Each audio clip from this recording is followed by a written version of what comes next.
नमस्कार, मी संस्कृती आणि आपण पाहत आहात नवा मराठा। राज्य शासनाच्या विविध सेवा व्हॉट्सअॅपवर उपलब्ध करून देण्यासाठी शासनाने मेटा सोबत सामंजस्य करार केलाय। त्यानुसार मुख्यमंत्री सहाय्यता निधीची संपूर्ण प्रणाली व्हॉट्सअॅपवर उपलब्ध करून देण्याचे निर्देश मुख्यमंत्री देवेंद्र फडणवीस यांनी दिले। आरोग्य विषयक सर्व योजनांसाठी एकच पोर्टल आणि अर्ज उपलब्ध करून देण्याचे निर्देशही मुख्यमंत्री फडणवीस यांनी दिले। मुख्यमंत्री सहाय्यता निधीबाबत सर्व सेवा व्हॉट्सअॅपच्या माध्यमातून नागरिकांना सहज उपलब्ध होणार असल्याचेही त्यांनी सांगितले। मुख्यमंत्री सहाय्यता निधी संदर्भात आज सह्याद्री अतिथीगृह येथे बैठक झाली।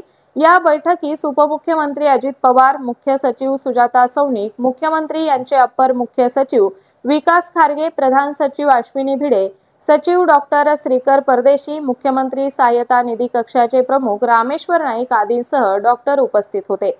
मुख्यमंत्री सहाय्यता निधीसाठी आर्थिक तरतूद वाढवण्यासाठी CSR मधून निधी घ्यावा, यासाठी संस्था स्थापन करण्यासंदर्भातील प्रस्ताव सादर करण्यात यावा। ही संस्था CSR निधी मिळवून तो मुख्यमंत्री सहाय्यता निधीसाठी नागरिकांच्या सेवेसाठी उपयोगात आणेल। ही संस्था मुख्यमंत्री सहाय्यता निधी आणि CSR यामध्ये मध्यस्थ म्हणून काम करेल। मुख्यमंत्री सहाय्यता निधीची सेवा अधिकाधिक लोकाभिमुख करण्यासाठी कृत्रिम बुद्धिमत्तेचा उपयोग करण्यात यावा, असे निर्देशही मुख्यमंत्री फडणवीस यांनी दिले। या संदर्भात मुख्यमंत्री देवेंद्र फडणवीस म्हणाले, रुग्णसेवेत येत असलेल्या अडचणींवर मात करीत रुग्णसेवेसाठी निधीचा जास्तीत जास्त उपयोग करावा।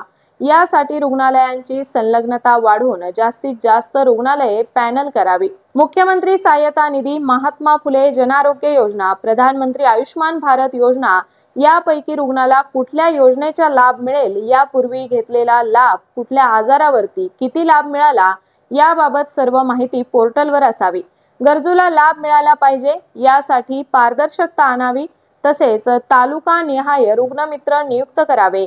निधीबाबत सुधारित पोर्टल आणि टोल फ्री क्रमांक तयार करावा। पोर्टलवर जिओ टॅगिंग उपलब्ध करून दिल्यास रुग्णांना लोकेशननुसार जवळचे रुग्णालय शोधत उपचारासाठी सहज दाखल होता येईल, असेही मुख्यमंत्री फडणवीस यांनी सांगितले आहे। राज्यात 31 मार्च 2025 पर्यंत 7658 रुग्णांना 67,62,55,000 रुपयांची आर्थिक मदत कक्षाच्या माध्यमातून देण्यात आली आहे, अशी माहिती यावेळी देण्यात आली। तर अशाच माहितीपूर्ण बातम्यांसाठी चॅनलला सबस्क्राइब नक्की करा।